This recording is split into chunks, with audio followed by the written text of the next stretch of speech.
પૂર્ણ વર્તમાનકાળની વાત કરીએ તો વર્તમાનમાં પૂરી થયેલી ક્રિયા કે જેની અસર વર્તમાનમાં ચાલુ હોય, એટલે કે હજી હમણાં જ કોઈ ક્રિયા પૂરી થઈ હોય તેમ દર્શાવવા માટે પૂર્ણ વર્તમાનકાળનો ઉપયોગ થાય છે.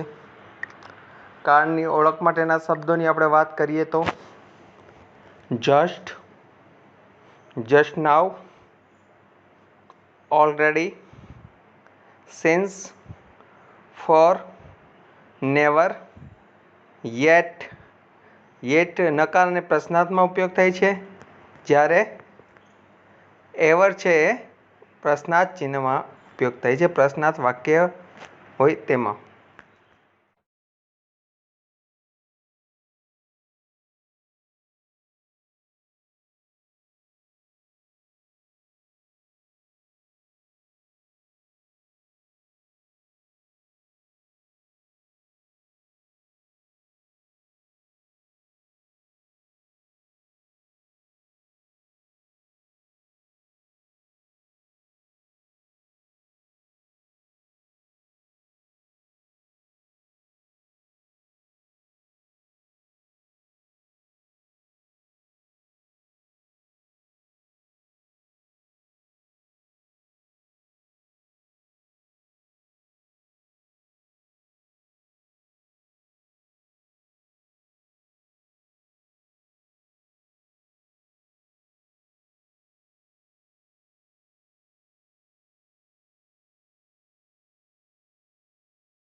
પૂર્ણ વર્તમાનકાળના પ્રશ્નાર્થ વાક્યની રચના ચાલો આપણે સમજીએ. સૌથી પહેલાં હેવ અથવા હેઝ વત્તા કર્તા એટલે સબ્જેક્ટ વત્તા ક્રિયાપદનું ભૂતકૃદંતનું રૂપ વત્તા કર્મ વત્તા અન્ય શબ્દો અને છેલ્લે ક્વેશ્ચન માર્ક. ઉદાહરણ સમજો. Have they taken lunch yet? Has the manager finished his duty just now? અહીંયા જો મેનેજર છે એ ત્રીજો પુરુષ એકવચન છે એટલે વાક્યને હેઝથી શરૂઆત થઈ છે. Have you ever visited this temple? Has he ever visited Mount Abu? Has Manoj ever traveled by airplane? તો જોયું હશે જે ત્રીજો પુરુષ એકવચન હશે એમાં બધામાં હેજ આવશે. આઈ, વી, યુ અને ધે આ બધા પહેલા પુરુષ, બીજો પુરુષ બહુવચન હશે એ બધામાં હેવ લગાડવામાં આવે છે. હકાર વાક્યની વાક્ય રચના તમે સમજી ગયા છો. હવે આપણે સમજીએ પૂર્ણ વર્તમાન કાળના નકાર વાક્ય રચનામાં બહુ ઝાઝો ફરક નથી હોતો. અને નકાર વાક્ય આવે એટલે તમને આ ખ્યાલ જ હશે કે નોટ આવે જ. કર્તા વત્તા હેવ અથવા હેઝ વત્તા નોટ વત્તા ક્રિયાપદનું ભૂતકાળનું રૂપ વત્તા કર્મ વત્તા અન્ય શબ્દો. અહીંયા હેવ નોટનું તમે હેવન્ટ કરી શકો છો અને હેઝ નોટનું હેઝન્ટ કરી શકો છો.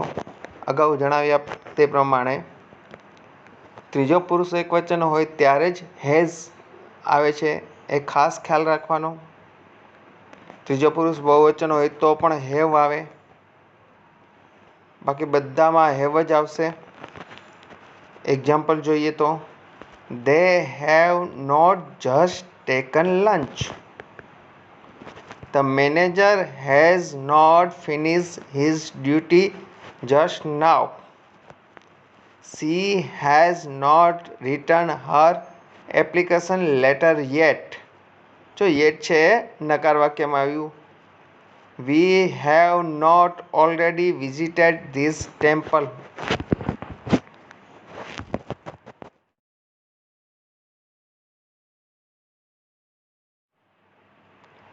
પૂર્ણ ભૂતકાળની વાત કરીએ તો જ્યારે ભૂતકાળમાં કોઈ ચોક્કસ સમય સુધીમાં કોઈ ક્રિયા પૂરી થઈ ગઈ હોય તેમ દર્શાવવા માટે પૂર્ણ ભૂતકાળનો ઉપયોગ કરવામાં આવે છે.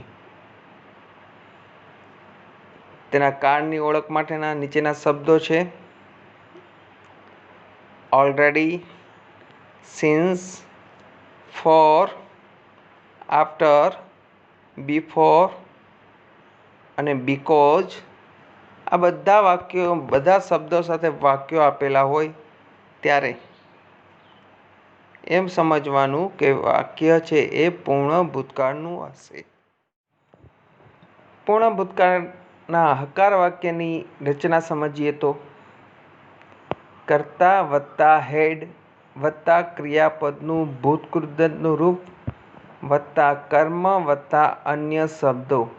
અહીંયા બધા માટે હેડ જ વપરાશે, કોઈ ચેન્જીસ નથી. પહેલો પુરુષ એકવચન હોય કે ત્રીજો પુરુષ એકવચન હોય, કોઈ પણ પુરુષ હોય, પૂર્ણ ભૂતકાળમાં હકાર વાક્યની અંદર કે નકાર વાક્યની અંદર હેડ જ આવે છે. ઉદાહરણ સમજીએ તો Dineshbhai had finished his work before the manager came from તપોવન. ભૂતકાળમાં કોઈ ક્રિયા પૂરી ચોક્કસ સમયે પૂરી થઈ ગઈ છે એ દર્શાવવા માટે આ વાક્ય છે કે દિનેશભાઈએ તેનું કામ પૂરું કર્યું હતું. ક્યાં સુધી? તો કે મેનેજર તપોવનથી આવ્યા ત્યાં સુધીમાં. He became sorry after had insulted me.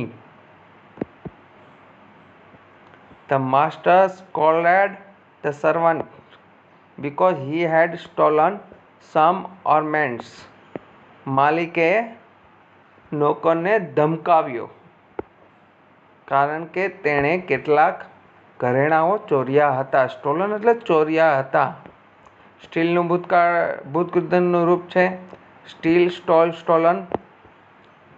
Sachin had already done half century before the lunch time.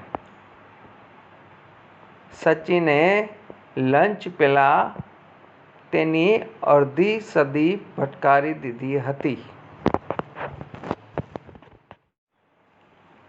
ચાલો પૂર્ણ ભૂતકાળના નકાર વાક્યની રચના સમજીએ.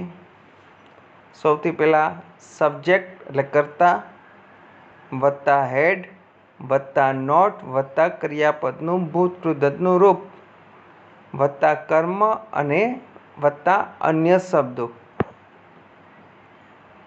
ઉદાહરણ તરીકે Dineshbhai had not finished his work before the manager came from Tapovan. I had not studied the map before I went on tour. અહીંયા studied છે એ સ્ટડીનું ભૂતકૃદંત છે. STUDY છેલ્લે વાય આવતું હોય અને આગળ વ્યંજન હોય તો વાયને આપણે ફેરવીને આઈડી કરી દઈએ છીએ. Sachin had not already done half century before the lunch time. They had not got up before the sun rose. તેઓ સૂર્ય ઉગતા પહેલા ઉઠ્યા ન હતા. રોઝ છે રેઝનું ભૂતકાળનું રૂપ છે, જ્યારે ગેટનું ભૂતકૃદંત ગોટ થાય છે. પૂર્ણ ભૂતકાળની પ્રશ્નાર્થ વાક્ય રચના સમજીએ. હેડ વત્તા સબ્જેક્ટ એટલે કર્તા વત્તા ક્રિયાપદનું ભૂતકૃદંતનું રૂપ વત્તા કર્મ વત્તા અન્ય શબ્દો અને અંતે ક્વેશ્ચન માર્ક. ઉદાહરણ તરીકે, હેડ Dineshbhai finished his work before the manager came from Tapovan? Had Sachin already done half century before the lunch time? Had they got up before the sun rose? Had I studied the map before I went on tour?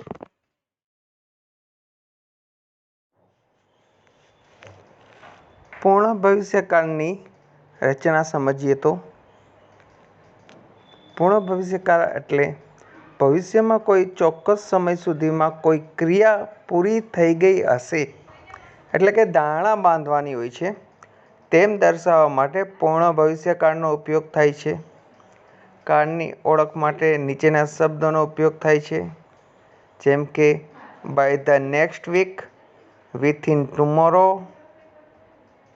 By the end of this week, by અને within સાથે ભવિષ્ય દર્શક શબ્દો આપેલા હોય છે.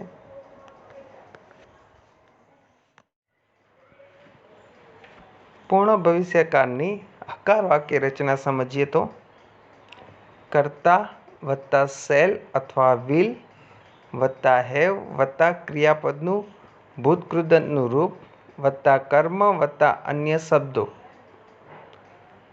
અહીંયા shell છે આઈ અથવા વી સાથે જ આવે છે, બાકીના બધા સાથે વિલ લખવામાં આવે છે અને બધામાં હેવ જ આવે છે. ત્રીજો પુરુષ એકવચન હોય તો એમ નહીં સમજવાનું કે હેઝ આવે, અગાઉ ભણ્યા એ પ્રમાણે બધામાં હેવ આવશે. ઉદાહરણ તરીકે, she will have passed the exam by the end of the May. એક ભવિષ્યમાં કોઈ ઘટના પૂર્ણ કરશે એવું કહેવામાં આવે છે. Engineers will have completed the bridge within A year. એક વર્ષમાં એન્જિનિયર આ પુલ પૂર્ણ કરશે. I shall have got the next job by the end of this week. We shall have got our HSC result by the next June. પૂર્ણ ભવિષ્યકાળના નકાર વાક્યની રચનાઓ સમજીએ તો સૌથી પહેલાં કર્તા વત્તા શેલ અથવા વિલ વત્તા નોટ વત્તા હેવ. અહીંયા નોટ છે એ શેલ અથવા વિલ અને હેવની વચ્ચે લખવામાં આવે છે, વત્તા ક્રિયાપદનું ભૂતકૃદંતનું રૂપ વત્તા કર્મ વત્તા અન્ય શબ્દો.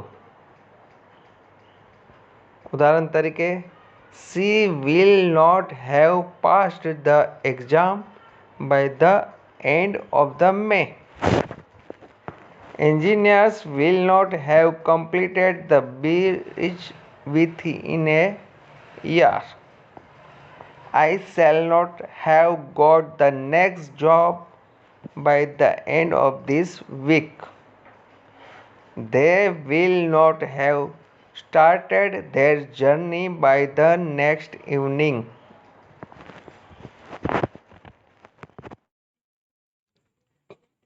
ચાલો હવે આપણે પૂર્ણ ભવિષ્યકાળની પ્રશ્નાર્થ વાક્યની રચના સમજીએ. સૌથી પહેલા શેલ अथवा विल प्लस कर्ता जेने सब्जेक्ट प्लस हैव प्लस क्रियापदનું ભૂતકાળ ભૂતકૃદંતનું રૂપ વત્તા કર્મ વત્તા અન્ય શબ્દો અને અંતમાં ક્વેશ્ચન માર્ક. ઉદાહરણ તરીકે will she have passed the exam by the end of the May? જો સી છે છતાં પણ હેવ આવેલું છે તો તમને એમ લાગતું હશે કે હેઝ કેમ ના આવે, પણ એ વિલ પછીનો કહીશ હેવ છે એટલે તમારે હંમેશા બધા વાક્યોની અંદર હેવ જ આવશે.